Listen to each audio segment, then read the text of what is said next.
ಬಾಂಗ್ಲಾದೇಶದಲ್ಲಿ ನಡೀತಾ ಇರುವಂಥ ಹಿಂದೂಗಳ ಮೇಲಿನ ದಾಳಿಗಳ ಬಗ್ಗೆ ತಮ್ಮ ಅಭಿಪ್ರಾಯ, ಅದನ್ನೆಲ್ಲ ನೋಡಿಕೊಂಡು ನಾವು ನಮ್ಮ ಧೋರಣೆ ಹೇಗಿರಬೇಕು, ಏನು ಮಾಡಬೇಕು, ನನ್ನ ಅಭಿಪ್ರಾಯ ಭಾರತ ಆ ಹಿಂದೂಗಳಿಗೆ ಆಶ್ರಯ ಕೊಡಬೇಕಾ, ಅವಕಾಶ ಕೊಡಬೇಕಾ ಅಂತ ಕೊಡ್ತಾ ಇದ್ದಾರೆ.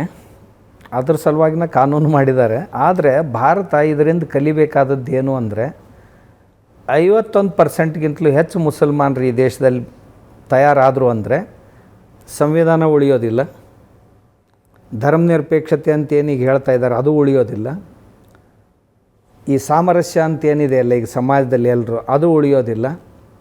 ಆಮೇಲೆ ಯಾವ ಧರ್ಮದವರು ಸಹಿತ ತಮ್ಮ ತಮ್ಮ ಮನಸ್ಸಿಗೆ ಬಂದಂತೆ ಉಪಾಸನೆ ಮಾಡುವಂಥ ಬದುಕುವಂಥ ಸ್ವಾತಂತ್ರ್ಯ ಉಳಿಯೋದಿಲ್ಲ ಅನ್ನೋದನ್ನು ತಿಳ್ಕೋಬೇಕು.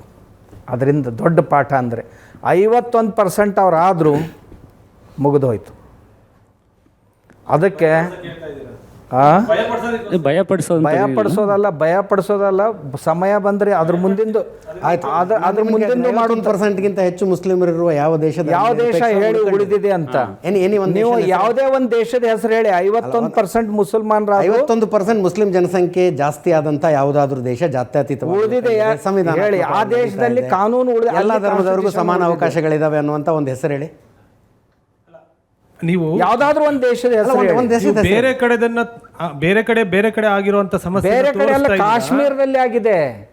ಕಾಶ್ಮೀರದಲ್ಲಿ ಆಗಿದೆ. ಪಂಡಿತರು 4 ಲಕ್ಷ ಪಂಡಿತರು ಬಂದು 30 ವರ್ಷ ಆಯ್ತು ನಿರಾಶ್ರಿತರಾಗಿ ಬದುಕ್ತಾ ಇದ್ದಾರೆ. ಕರೆಕ್ಟ್. ಇಲ್ಲಿ ನೀವು ಬಹುಸಂಖ್ಯಾತರಂತ ಜನರನ್ನ ಕೇರಳದಲ್ಲಿ ಮಾಡೋದಕ್ಕೆ ಮುಸ್ಲಿಮರನ್ನು ತೋರಿಸ್ತಾ ನಾವು ಎಲ್ಲರನ್ನು ಪೋಲರೈಸ್ ಮಾಡೋದಕ್ಕೆ ಬಳಸ್ತಾ ಇರೋ ಟೂಲ್ ಅಷ್ಟೇನೆ ಬಿಟ್ರೆ ಇದರಲ್ಲಿ ಯಾವ ಸತ್ಯನೂ ಇಲ್ಲ. ಯಾಕೆ ಅಂತಂದ್ರೆ ನೀವೀಗ ಸಂವಿಧಾನದ ಬಗ್ಗೆ ಮಹತ್ವದ ಬಗ್ಗೆ ಮಾತಾಡ್ಬೇಕಾಗಿರೋಂಥವ್ರು ಏನ್ ಮಾಡ್ತಿದ್ದೀರಾ, ಆ ಕಡೆ ನೋಡಿ ಅಲ್ಲೇನೋ ಕಳ್ಳ ಅಲ್ಲಿ ಹೊತ್ಕೊಂಡು ಹೋಗ್ತಾ ಇದ್ದಾನೆ ಅಂತ ಮುಸ್ಲಿಂ ತೋರಿಸಿ ಇವ್ರನ್ನೆಲ್ಲ ಒಂದ್ ಮಾಡಕ್ ನೋಡ್ತಿದ್ದೀರ ಅಷ್ಟೇ. ನೀವು ಅಂದ್ಕೊಳ್ಳಿ ಒಂದ್ ದಿವ್ಸ ನೀವು ಅವರೇ ಆಗ್ತೀರಿ.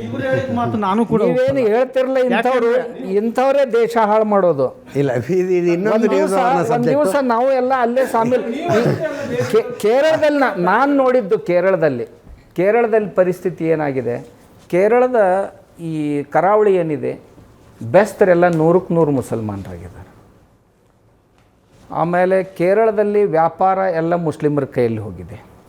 ಈಗ ನಾನು 2 ಹುಡುಗರನ್ನ ಇಲ್ಲಿಂದ ಕಳಿಸಿದ್ದೆ ಈರುಳ್ಳಿ ಮತ್ತು ಆಲೂಗಡ್ಡೆ ವ್ಯಾಪಾರ ಮಾಡಲಿಕ್ಕೆ. ಅವರಿಬ್ಬರನ್ನೂ ಒಂದು ಕಡೆ ಕೂಡಿ ಹಾಕಿ 15 ದಿವಸ ಬಡಿದ್ರು. ಆ ನಂತರ ಕಂಪ್ಲೇಂಟ್ ಮಾಡಲಿಕ್ಕೆ ಹೋದರೆ ಎಲ್ಲಿ ಕಂಪ್ಲೇಂಟ್ ತೊಗೊಳ್ಳಿಲ್ಲ. ಯಾಕೆ ಅಂತ ನಾನು ಅಲ್ಲಿ ಕೇಳಿದೆ. ಅವ್ರು ಹೇಳಿದರು ಇಲ್ಲಿ ಏನೇ ಮಾಡಬೇಕಾದ್ರೂ ಅವ್ರ ಪರ್ಮಿಷನ್ ಬೇಕು. ಒಬ್ಬ ಕಿರುಕುಳ ವ್ಯಾಪಾರಿ ಹೋಲ್ಸೇಲ್ ವ್ಯಾಪಾರ ಎಲ್ಲ ಅವ್ರ ಕೈಯಲ್ಲಿದೆ. ಹೋಗಬೇಕಾದ್ರೆ ನೀನು ಕೊರಳಲ್ಲಿರೋದನ್ನು ತೆಗೆದು ಹಾಕಬೇಕು, ನಿನ್ನ ತಿಲ್ಕ ಅಳಿಸ್ಬೇಕು, ಕೈಯಲ್ಲಿ ಏನಾದರೂ ಹಾಕ್ಕೊಂಡಿದ್ರೆ ತೆಗಿಬೇಕು, ಅಂದರೆ ಮಾತ್ರ ನಿನಗೆ ಮಟೀರಿಯಲ್ ಸಿಗುತ್ತೆ. ಇವತ್ತಿರುವಂಥ ಪರಿಸ್ಥಿತಿ ಇದು. ನಮ್ಮ ಮನೆಯಲ್ಲಿ ಕೂತ್ಕೊಂಡು ನಾವು ಹಾಗೆ ಹೀಗೆ ಅಂತ ಕಲ್ಪನೆ ಮಾಡಬಾರ್ದು. ನಾನು ಪ್ರತ್ಯಕ್ಷವಾಗಿ ನೋಡ್ತಾ ಇದ್ದದ್ದು. ಇನ್ನೊಂದಿಷ್ಟು ದಿವಸ ಹೋದರೆ ಮತ್ತೊಬ್ಬರು ವ್ಯಾಪಾರ ಮಾಡೋದೇ ಕಷ್ಟ ಆಯಿತು.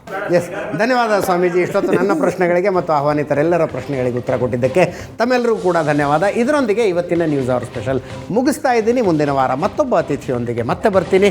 ನೇರ, ದಿಟ್ಟ, ನಿರಂತರ ಸುದ್ದಿಗಾಗಿ ನೋಡ್ತಾ ಇರಿ ಏಷ್ಯಾನೆಟ್ ಸುವರ್ಣ ನ್ಯೂಸ್.